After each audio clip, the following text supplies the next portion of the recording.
Alright, cool. Bryan here with Tony Palermo from Papa Roach. Tony, what's going on? We were just talking about how damn cold it is, man. It's cold. I'm not used to this in California, you know?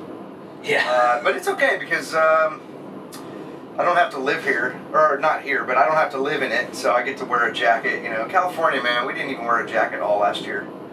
And I like jackets.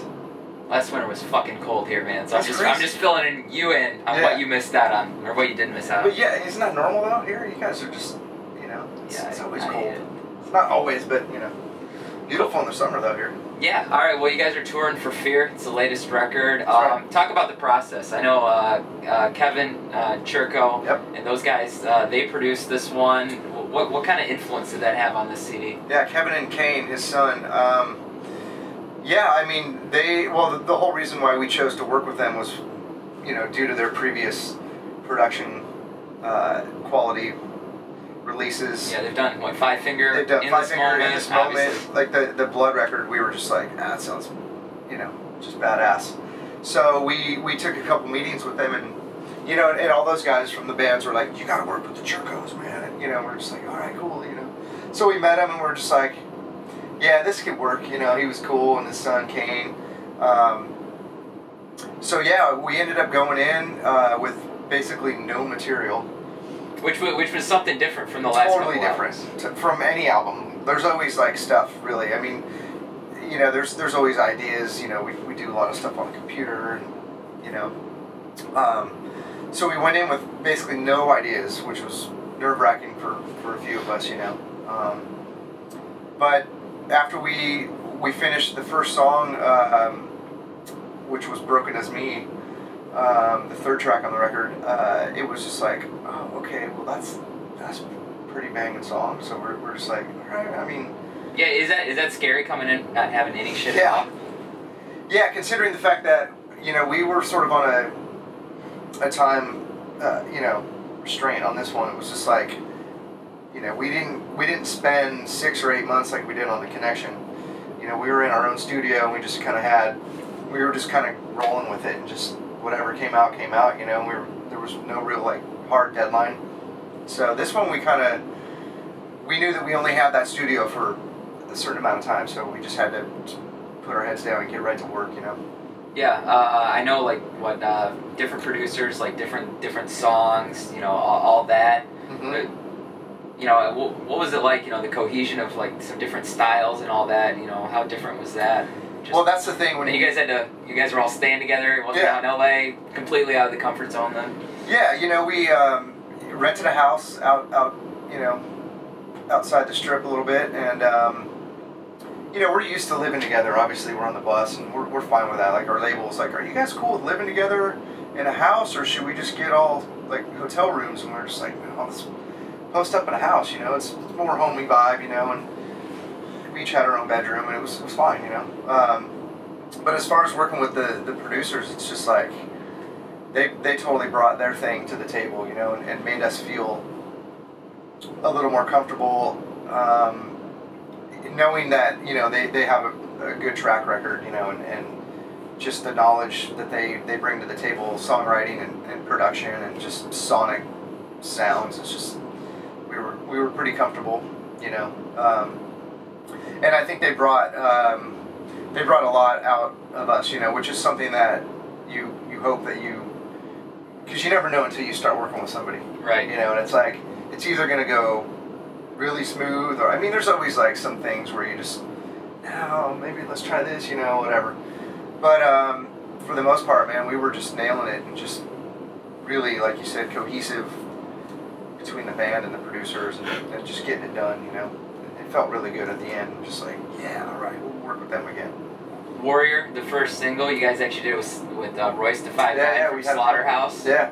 How was that? Yeah, we basically did the track, and then we're like, fuck, it'd be cool, man, to have somebody on here. Like, we're just like, who? And Jacoby's just, he ended up getting a hold of Royce, like, somehow. He sent him a text or something, and it was like, hey, man, you know, we're big fans, and would you like to be on a track? And he was just immediately responded like, fuck yeah, I'm a fan too, dude. And we're like, what? Thanks, Papa Roach. So that was cool, man. That was so we actually didn't really meet him though. we, you know, sent the files out, probably to Detroit. I think he lives around here. Yeah. And, you know, he just came up with this thing and then sent it back, and it was like, that was it. So we never saw him in the studio. But there might be a little surprise tonight, so we'll see what happens. All right. Cool. And then Never Have to Say Goodbye is the newest single. I think that's the 4th one. Well, it's not really a single. You're just probably talking about the stuff that's being released with your pre-order. Yeah, right. Yeah. No, that one I think is. You know what? Now I think we're on to like Skeletons. I think we're trying to release one every day before it comes out, which comes out like the 27th. So. What's the discussion like between you guys as far as, you know, like, did you guys have an idea when you guys were recording, you know, what might be, or what order you guys were going to do? Single-wise? The label, or? You kind of get a feel for certain songs and like the order that you want to release them, you know. Yeah, it's usually us, and then we kind of like bounce back and forth between the label and like, what do you guys think? And like, because they have to work the stuff, so it's usually like, you know, we wanted to come out with a song like Face Everything and Rise first, just kind of like a, you know, just like a fucking hit you in the mouth type single. Get the fuck up out of your seat kind of song, you know. And so that was like the main first release. And everything else was just kind of like little preview tracks. But as far as going to radio, you know, we went with Face Everything and Rise, and I believe the next one we're gonna bust out there is the track called Gravity that has Maria from In This Moment, which was awesome because they were in the studio at the same. Well, they started like halfway through working with Kevin, and then we switched over to Kane Jerko. Yeah, but having her on was awesome. We've toured with those guys so much over the years, and you know, we dig what they do, and she's building it up, and it's great, man. It's great to see that, and we were just kind of like, come on, let's do this. Let's get you on a track. And she was like, all right, no problem. When you guys are picking the songs for touring this one, you know, what kind of balance do you guys want to hit between, you know, hitting like some of the old classics and involving the new songs and kind of working those into the set list? Yeah, that's the tricky part. You know, we have our staple songs, you know, that we play, like Scars and, you know, tracks like that. Of course, Last Resort is never not in the set. Right. And then, you know, we've been taking it back even to Invest. And playing some other tracks off that record that we haven't played,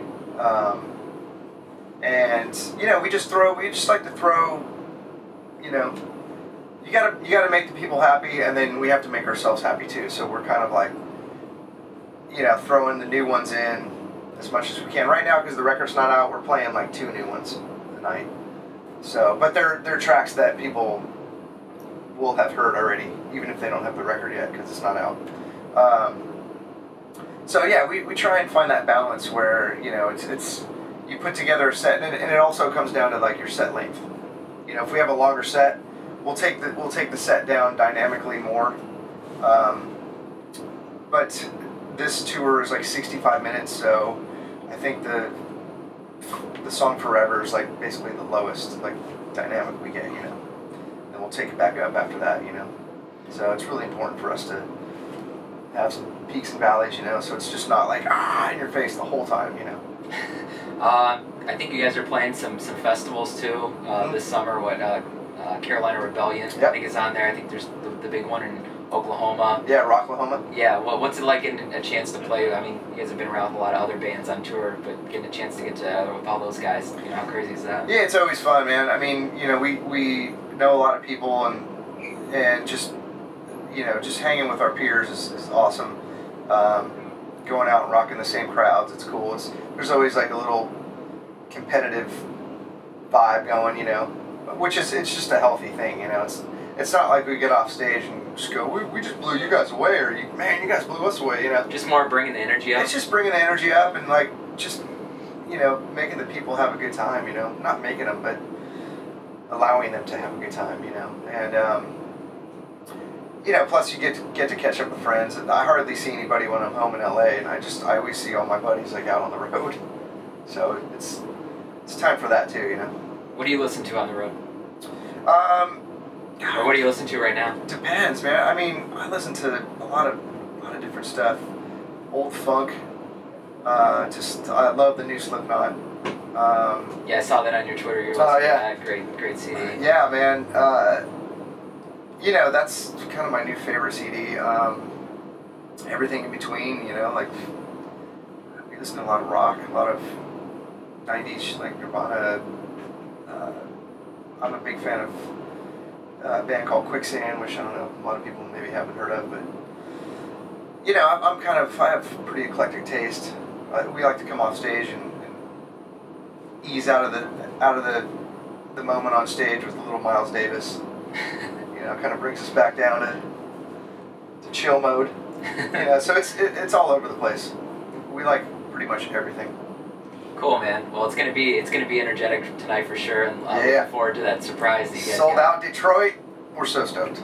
Alrighty, man. Well, thanks for talking to us, Tony. Yeah, thank you. Yep.